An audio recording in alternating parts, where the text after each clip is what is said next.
fall in love with the wrong people sometimes. Some mistakes get made, that's alright, that's okay. You can think that you're in love when you're really just in pain. Some mistakes get made, that's alright, that's okay. In the end it's better for me, that's the moral of the story, babe. Till morning comes.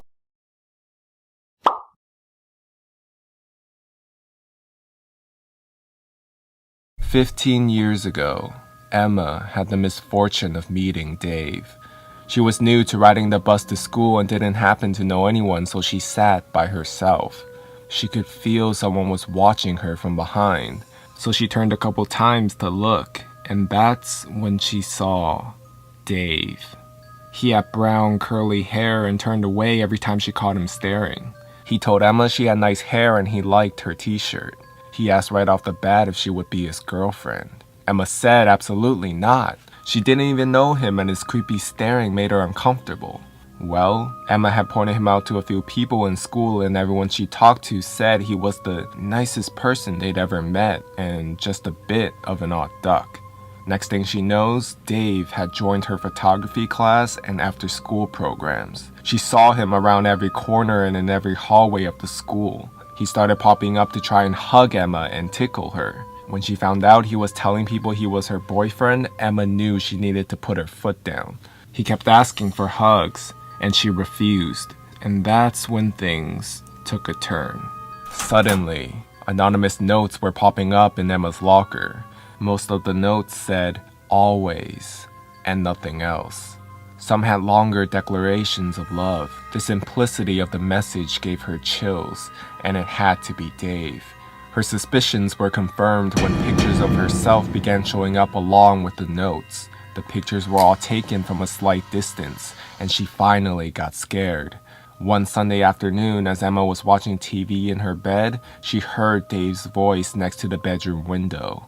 He said he watched her walk home one day to see where she lived and wanted to stop by for a visit.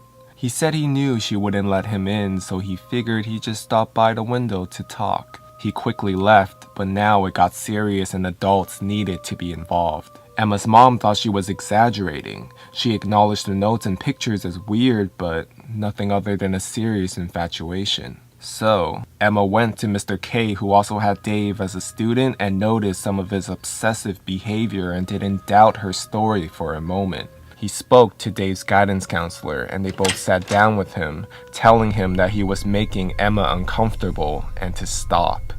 This angered Dave.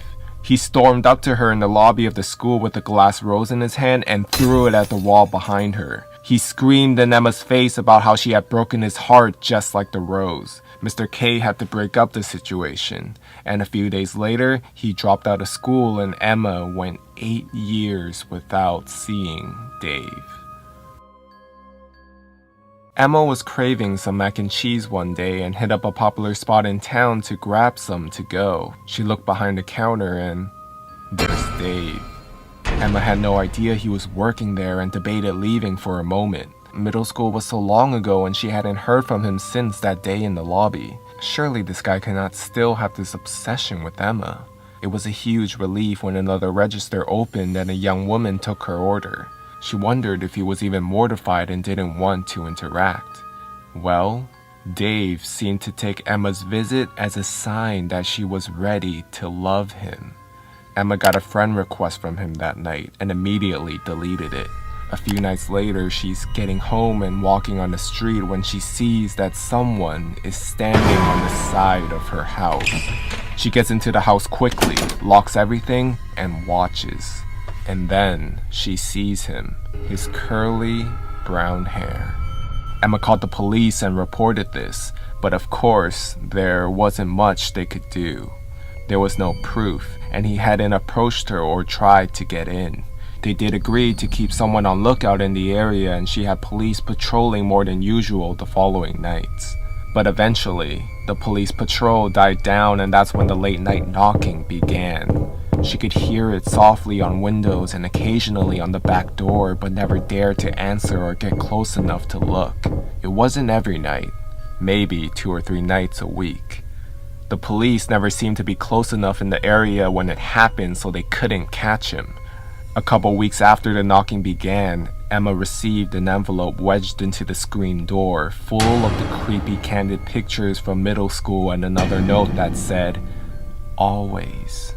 She had enough and wanted to have some official record of what was happening. And that's when Emma saw the word "always" carved into her car's back bumper. Emma lost it, and in her rage, she took a picture of the police station sign and the report being filed and sent them over to Dave over Facebook. And she told him to leave her alone, that the police were involved and things will only get worse if he continues. And to her surprise, he simply responded, "You're right." And just like that, he disappeared. Was the mac and cheese worth it? Definitely not. And ever since that day, Emma never saw Dave again.